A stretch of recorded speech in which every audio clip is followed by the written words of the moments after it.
Halo semuanya, kenalin saya Nanda. Saya sering banget bikin konten-konten seputar dunia konten kreator. Jadi apa aja yang saya rasakan di lapangan, saya coba share pengalaman saya di channel YouTube ini. Banyak juga nih teman-teman kita yang suka ngevlog, pada umumnya pakai lensa 24 mili. Sebenarnya nggak salah sih dengan lensa itu, cuman somehow kita terlalu tight nih, segini lah gitu ya, framingnya. Kadang-kadang ada juga teman-teman kita yang suka ngevlog, kalau bisa lingkungan sekitar juga kelihatan. Nah masalahnya, terkadang kalau lingkungannya udah kelihatan semua, kadang ada juga yang perlu kita blurrin, kita sembunyiin, lingkungannya mungkin nggak terlalu bagus semuanya kalau dilihat secara wide. Nah itu jadi problem. Jadi problem karena kita mau wide, kadang-kadang nggak semua juga waktu wide itu bagus masuk di dalam frame kita gitu ya. Jadi apa ya solusinya? Lensanya bisa wide tapi bisa bokeh juga. Makanya Sony ngeluarin lensa terbarunya nih. Nah ini dia nih lensanya. Ini lensa G dengan focal length 20 mm dan bukaan 1,8. Harga lensanya juga nggak murah juga sih untuk jajaran lensa Sony ini. Dibanderol sekitar hampir 14 jutaan juga. Teman-teman bisa cek sendiri langsung di marketplace ya. Nah ini ringan banget sih, soalnya beratnya cuma 373 gram aja. Ini cocok banget buat teman-teman yang ngevlog pakai kamera mirrorless. Nah lagi ngevlog tuh pegel kalau lensanya gede-gede kan. Nah ini cocok nih. Dan bukaannya bisa 1,8, jadi bokeh banget. Walaupun pakai wide tapi tetap bokeh. Kadang-kadang perlu juga sih kalau kita ngevlog itu sebuah tempat yang mungkin minim cahaya gitu kan, karena kita ngevlog di dalam gang atau kita ngevlog di dalam ruangan, kafe-kafenya mungkin nggak terlalu terang. Ada juga kan yang konsep kafenya yang redup-redup gitu. Nah jadi waktu kita ngevlog di sana di tempat yang gelap, ini bisa membantu karena bukaannya sampai 1,8. Nah berikutnya, jarak antara lensa ini ke subjek itu bisa dekat banget loh teman-teman.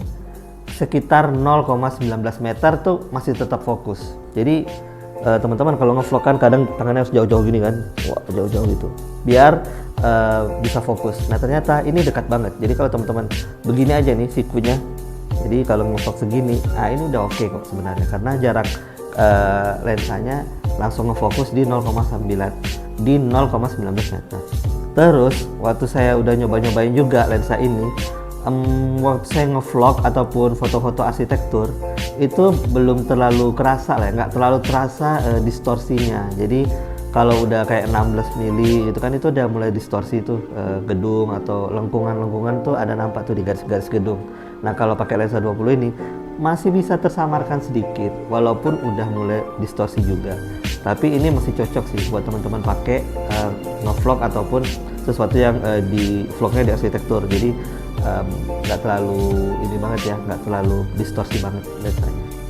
Nah yang paling disayangkan, yang paling banget disayangkan dari lensa ini adalah dia nggak punya IBIS, jadi nggak ada stabilisasinya. Jadi teman-teman kalau mau pakai ini dikawinkan aja sama kamera yang punya IBIS juga di bodinya, atau teman-teman yang punya Alpha A6500 itu sudah ada IBIS di dalam bodinya, cocok banget. Nah untuk fitur-fitur di dalam lensanya itu sendiri sebenarnya saya lebih suka dengan diafragma yang ada kliknya. Jadi di sini ada pilihan ada klik dan nggak pakai klik. Kalau fotografer lebih suka yang ada kliknya. Jadi waktu ngubah diafragma kerasa tuh ketek-keteknya perubahannya. Tapi kalau sinematografer sukanya yang nggak pakai klik. Jadi waktu dibuka, nah jadi waktu diubah diafragmanya benar-benar smooth, nggak ada suara sama sekali. Katanya sinematografer pada suka. Kalau saya pribadi sih lebih suka yang ada kliknya ya. Jadi saya tahu saya lagi mengubah diafragma atau diafragma sedang di mana. Nah, jadi itu intinya balik ke kita masing-masing sih, ke penggunanya masing-masing. Lalu di sini seperti biasa ya ada tombol lock autofocusnya, ada manual dan autofocus juga. Ini sih sepintas ngingatin saya sama 24 mm karena lensanya 24 mm 1,4, karena nggak jauh-jauh beda dengan 24 mm.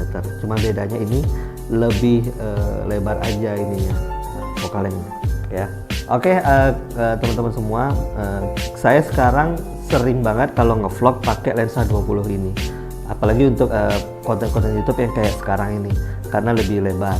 Nah, mungkin teman-teman bisa langsung cari-cari aja di marketplace. Mudah-mudahan suka dan cocok dengan focal length 20 mm 1,8. Oke, kawan jalan semuanya, semoga bermanfaat dengan apa yang saya sharing-sharing. Ini yang saya tahu, yang saya sharing adalah hal-hal yang saya tahu di dalam dunia content creator yang selalu saya lakukan. Kalau rasanya bermanfaat, silahkan di subscribe aja ya. Semoga bikin saya makin tambah semangat bikin konten buat kamu semuanya.